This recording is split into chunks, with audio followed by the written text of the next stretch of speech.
CNBC-TV18 and Intel present Business Comes Alive, Intelligence Everywhere.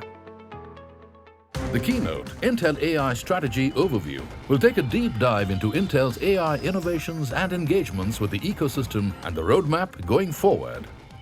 Dr. Avinash Palaniswamy, General Manager AI and HPC Solutions and Sales, Intel Corp, will be delivering this keynote. Let's give him a warm welcome. Welcome to the event, Dr. Nash. Hello, everybody in India. I hope you're all doing very well. And I wish I was in India at the moment right now with my mom in Chennai. However, I'm not able to travel to India. My name is Nash Palaniswamy. I'm the General Manager for AI and HPC Solutions and Sales. Firstly, I'd like to thank you for taking 30 minutes from your busy life to listen to my presentation. I hope this presentation will be useful for you to understand Intel's AI strategy and how you can accelerate your AI journey with Intel. AI is pervasive today, all the way from client to data centers, agriculture, energy, smart home, healthcare. I always like to give you a story about a smart home, my home.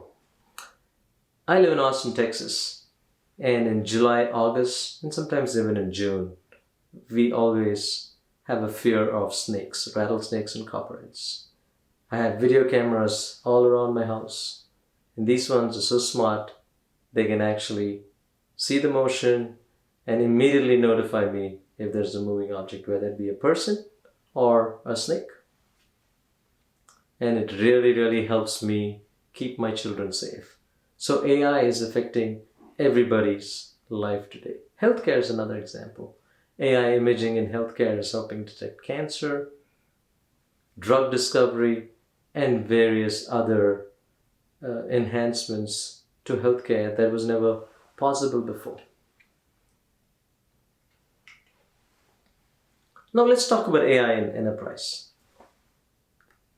Today, about 19% are not doing anything at all. But 54% are doing some trial evals and proof of concepts. About 27% of them have actually deployed AI in the enterprise for revenue-bearing purposes. And I think by the end of 2021, most major companies around the globe will have left their planning stages and started deploying applications. So AI in enterprise is real and it's happening. Today, I'm going to be talking to you about how Intel can help accelerate your data journey. If you look at AI, it's all about processing the data, right? So we're going to talk to you about 3 different swim lanes of investment that Intel has done to make your journey easier with Intel for deploying AI. The first one is the ecosystem, the second is software, and the third is hardware. Usually, you think Intel is a hardware company, we'll start with hardware, but it's all about the ecosystem and software. So let's dive into the rest of the presentation and start off with the ecosystem. So if you look at our investments in the ecosystem, we're looking at 3 broad areas. One is to make sure there are intelligent solutions available for our customers to deploy, a thriving community for building AI today and in the future, and we're also investing and innovating with the startups and all the innovators in the world. Let's dive deeply into each of those 3 areas. So before I get a little bit further, remember I talked to you about the 27% in AI, and we want that to grow, right? 70% of decision makers are focused on commercial AI offerings, right? From large companies like Amazon, Microsoft, SAP, IBM, Google, or others. Enterprise software represents the most popular and easiest path to AI. So if you want the enterprises to deploy, you got to have ISVs and a thriving community to make that happen. And that's really what we are trying to do. Okay. If you look at Intel AI solutions, we look at 4 broad areas. Intel AI builders, this is one of the best programs I've ever seen. It's pulling together all the industry-leading ISVs, established ones and small startups and system integrators, and putting them in this ecosystem of solutions available for our enterprise customers and other customers also to deploy AI solutions. We work with these companies to make sure they optimize on Intel architecture. Please do go look at builders.intel.com/AI and you'll see a thriving community of AI innovators. The second is you need OEM systems. So we work with the OEMs to make sure they have optimized AI solutions available for our customers. The third is public cloud. Most people are going cloud first for their AI, either if it's a proof of concept or even deployment. And so we have to make sure that we have IA optimized frameworks and libraries available in all the major cloud vendors. And we have the best optimized frameworks and libraries, not only on-prem, but also available in the cloud. And lastly, we provide Intel Select solution for vertical-based markets, and it's an easy recipe for you to go deploy certain types of solutions.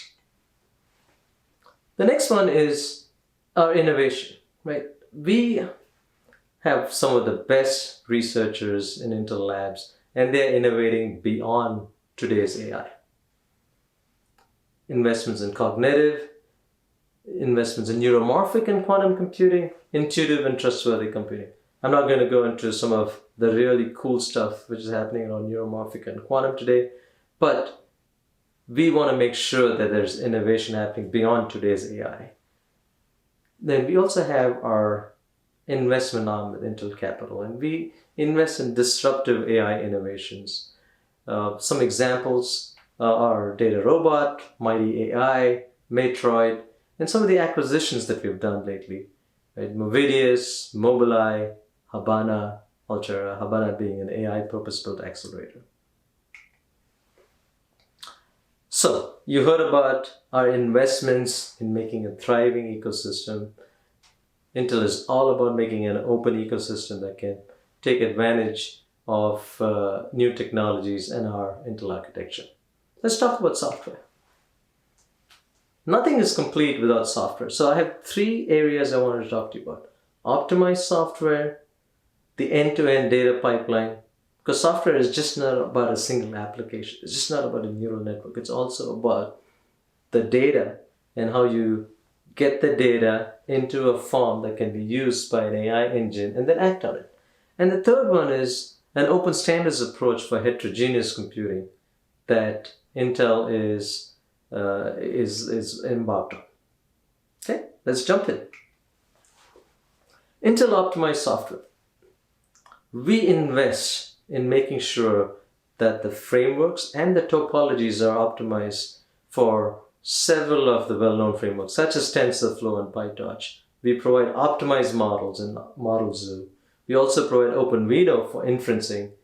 And we don't stop there. Most of our data scientists today use Python. So we make sure that we have an optimized Intel distribution for Python.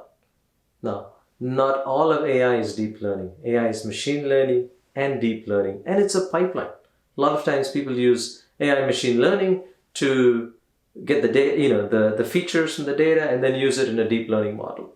Okay, and we make sure that we have an open standards for not only machine learning, also for deep learning. And Analytics Zoo is a seamless experience from Spark, Hadoop to distributed training and inference.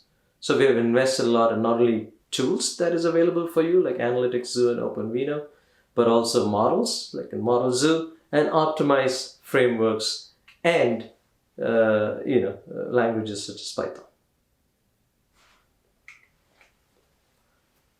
Now let's talk about software optimizations. This is where most people do not invest their time in. So Intel has worked with several of the top ISVs, and you can see once we have software optimizations, you can actually get to a performance level which was meant to be in the realm of the accelerators. You can see we have anywhere from 2.5x to 24x improvement just by optimizing the software and taking advantage of a lot of the built-in CPU investments. All these data you see on the slide is on CPUs. Now let's talk about the end-to-end data pipeline. We talked about AI builders. A lot of the AI innovators, they're also sitting on this slide over here, right? So if you look at the whole AI and analytics pipeline, you first have to get the data from somewhere. You got to prepare the data. Basically, you got to get features out of the data. Then you feed it into a machine learning model or a deep learning model or a machine learning into a deep learning model. And then you basically have to inference the data, or you have to do something to act on the data. You can see there's a whole thriving ecosystem which makes this end-to-end data pipeline happen. And we invest to make sure that we are optimizing with them, making sure that their software takes advantages of Intel architecture. And this is a big investment from Intel to make sure this whole data pipeline is optimized for Intel architecture. Last but not least, on the software side, is what we call Intel One API. We're trying to get an open standard, single program provider model, which will allow you to develop software for a CPU, GPU, FPGA, or other accelerators. So we want to make sure that it is easy for the customer when they develop the application to go pick our solution or anybody else's solution. The only way that will happen is if there are open standards. And we're driving the Intel One API data parallel C++ standard to be an open heterogeneous software development environment. And you will hear more about Intel One API in other talks during this conference. I wanted to add a little bit more about 3 different toolkits, right, which are part of the One API offering. We have a compilers, we have a libraries, we have the data parallel C++ environment, interdistribution for Python. But I want to talk to you about 3 other things which are also enhancements to support AI. One is the Intel distribution of OpenVINO toolkit, right, which is used for inferencing, the Intel AI Analytics toolkit, and the Intel One API DL framework developer toolkit. So if you want to develop your own framework, we provide a toolkit which allows you to do that. Lastly, let's talk about the third vector of our strategy. We talked about ecosystem, we talked about software, and now I'm going to talk to you about our hardware. So I'm going to talk to you again about 3 different vectors within this vector, right? One is a CPU infused with AI, a flexible acceleration technology, and then finally our optimized platform, which is meant to be the best platform for data-centric AI or any kind of data-centric world. That's our vision. All right, let's talk about our CPU. We believe that's the foundation of AI. In 2017, we added a 512-bit AVX512 instruction, not only which could be used for high-performance computing applications, but also for AI. But at that point in time, we had only about 24 optimized topologies. And as we started optimizing the frameworks and the topologies, the next second gen of Xeon, which we had codenamed Cascade Lake, we added something called Intel Deep Learning Boost, which allowed the addition of new 8-bit VNNI instructions. We had 44 optimized topologies. Huge uptake, once we had Cascade Lake up for just purely AI on IA. Okay, or AI on Intel architecture. This year we announced our 3rd generation Xeon. We had a code named Cooper Lake. It's got 100 plus optimized topologies, and we added the support for bfloat 16. And in 2021, we'll have a next generation of Intel Deep Learning Boost with AMX instruction support in our CPUs. So the idea is we're adding more and more AI. We're infusing our Xeons with AI, and we are accelerating AI just purely on a CPU. And oh, by the way, we're not stopping at Xeons. It's actually available on our clients also. You may have seen our Tiger Lake announcement this past month. And we have Intel DL Boost over there. So from client to data center, the software developer and the user has got the same features to help them in their AI journey.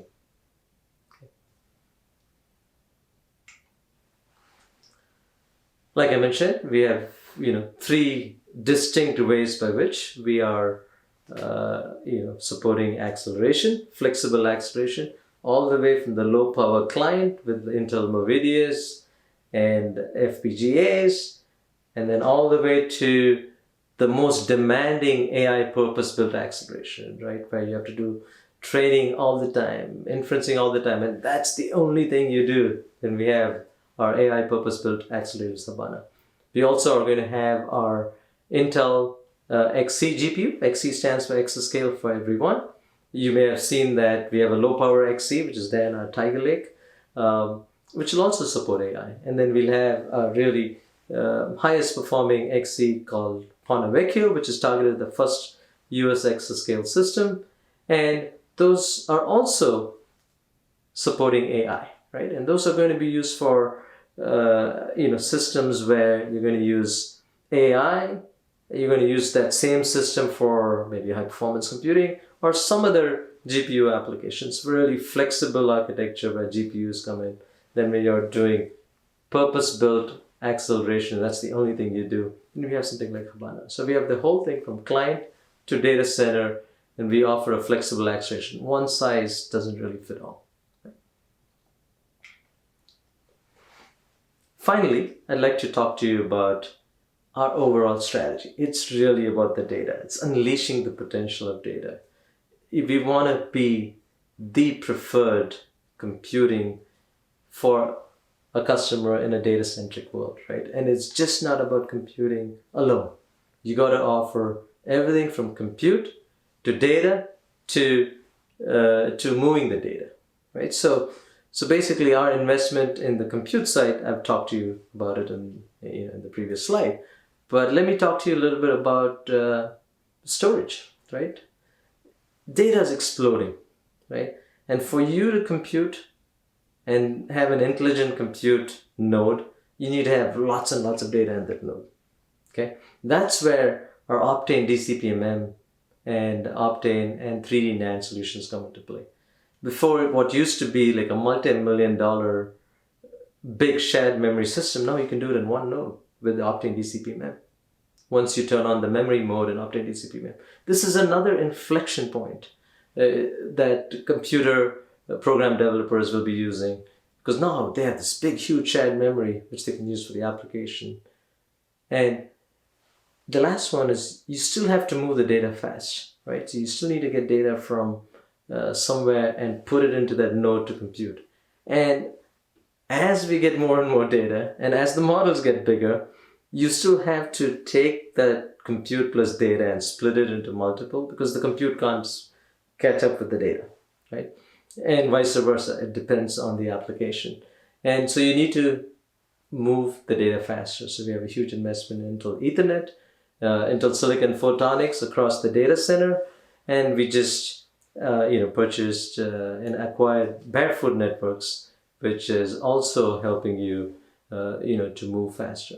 So our goal is to make sure that we provide the best solutions, not only from a software standpoint, but also from the hardware standpoint, right? For computing, storing, and moving the data faster. Finally, I'd like to conclude this presentation with summarizing our AI strategy. We want to make sure there's a broad ecosystem, right? Which drives innovation, innovative use cases, leading edge AI, and fueling the ecosystem. The second part of a strategy is optimized software, right? We want to make sure we help our customers optimize the AI software. We optimize open source software, and we also want to make sure that the heterogeneous world is happening. We want to make sure that there are open standard APIs for heterogeneous computing, so customers have a choice. They can use our solution or somebody else's solution, right? We want to empower developers with open standards. Lastly, we want to provide you the best platform in the data-centric world for AI and analytics. We want to make sure the CPU continues to get better. We'll extend the CPU with AI instructions. We make sure the libraries are supported make sure they're open standards, make sure the frameworks support the new instructions. And we want to make sure we have a flexible acceleration approach for you from client to data center. CPUs will work across the board. We have DL boost from the client to the data center, but we'll also have low power solutions like Movidius and really AI purpose-built accelerators like Habana, and CPUs and GPUs will work from client to data center. Okay. We want to build a common platform, common software that can be used across heterogeneous elements. I sure hope that this presentation has been interesting, and please feel free to reach out to me for any feedback, any questions. Have a great day. Thank you. Thank you, Dr. Nash, for giving us Intel's perspective on how we can plan better to ride this wave of data-driven disruption with AI. Our next keynote is AI for a digitally transformed India. To attend this, please return to the virtual platform's Keynote section.